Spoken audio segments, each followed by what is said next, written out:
Bonjour à tous, je m'appelle Jin Puertollano et j'ai étudié à l'université de Bordeaux, en France, en 2010. Hello, my name is Jin Puertollano, and I studied abroad at the University of Bordeaux in France in 2010. Now, every single person has an image that comes to mind when they think of France, and I was no different. I remember the first time I stepped foot onto French soil, the first time I saw the brightly lit Eiffel Tower surrounded by impeccably dressed Parisians. The entire area was surrounded by people enjoying wine and baguettes and cheese, just as I had always imagined. Next couple days, I would be traveling to the city of Bordeaux, a city rich in culture and, of course, filled with even more baguettes and wine, especially the wine. And all this excitement built up to finally living my dream of integrating into a beautiful French family's home. And the first thing I noticed when I enter the doors of my homestay is the wonderful smell of cat piss. There were cats lounging on top of kitchen appliances, and to top it all off, my very first meal in Bordeaux was a traditional French dish of sausage and beans called cassoulet. Cassoulet straight from a can. This 50-year-old single mom and her son who was addicted to video games wasn't exactly the host family I was imagining in my head. I started falling into this gradual state of routine. And I started, instead of immersing into my experience, started adapting to it. I had my Californian friends who all spoke perfect English. I sat alone in my immersion classes, and to top it all off, right after dinner every night, I'd go straight to my room and Skype with friends and family back home. This perfect image of studying abroad started to fade away. And I started realizing that this was just one possibility of many, not a guarantee.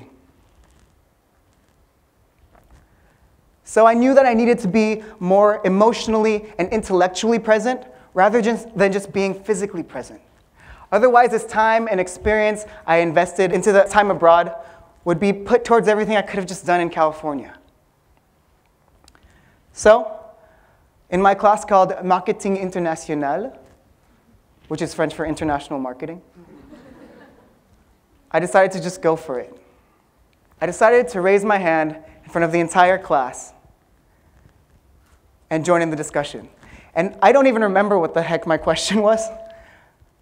But the moment I started speaking French, every single student started staring back at me because they noticed my non-Bordeaux accent. And it felt incredible. That had nothing to do with the wine, the cheese, the baguettes, or even the amazing French coat I was wearing. That was the real France I had been looking for all along. And that was the real study abroad experience.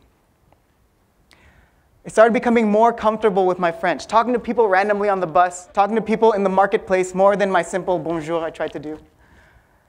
And I eventually met these two awesome French girls who eventually became my BFFs, my best French friends. And they invited me to an international potluck dinner where students from all over the world came together and brought their dishes from their home countries. I brought chicken enchiladas. That's right. And through my chicken enchiladas, I quickly learned that the Europeans' tolerance for spiciness is really low. But from that night, I made a lot of new international friends that led to even more international friendships and so on. But one very important friendship that I disregarded so quickly at the beginning of my study abroad experience was the relationship with my host mom. It's so funny how much more we gain from the people around us in our environment if we just stop being so judgmental. If I wouldn't have taken just 2 minutes to spend after dinner every night, I would have never known how much we actually had in common. How we both love New York City. How she used to be a student and a professor at the University of Bordeaux.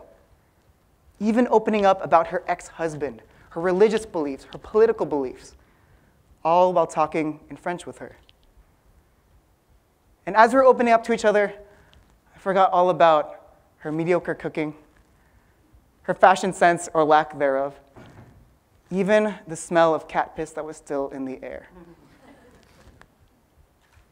But before I knew it, I'd be leaving my host mom for my actual mom.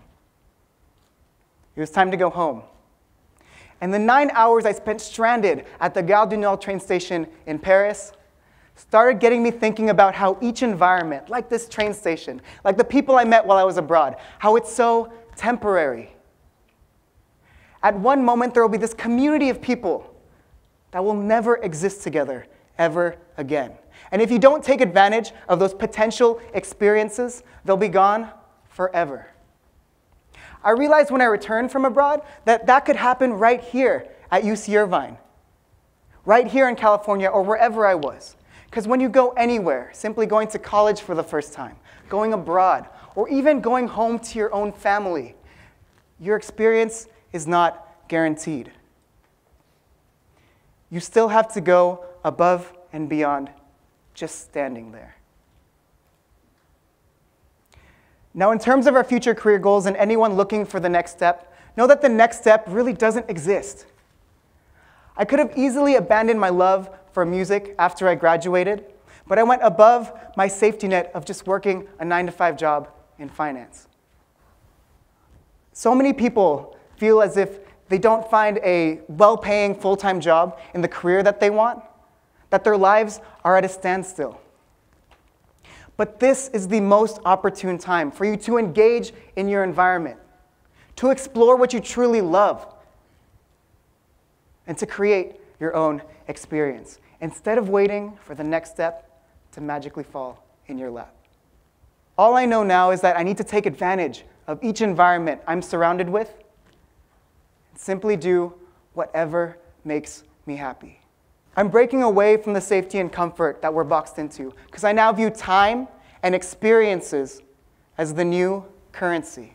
Don't wait for the next step because time is too precious of an investment for you to stop. So what are you waiting for? Go.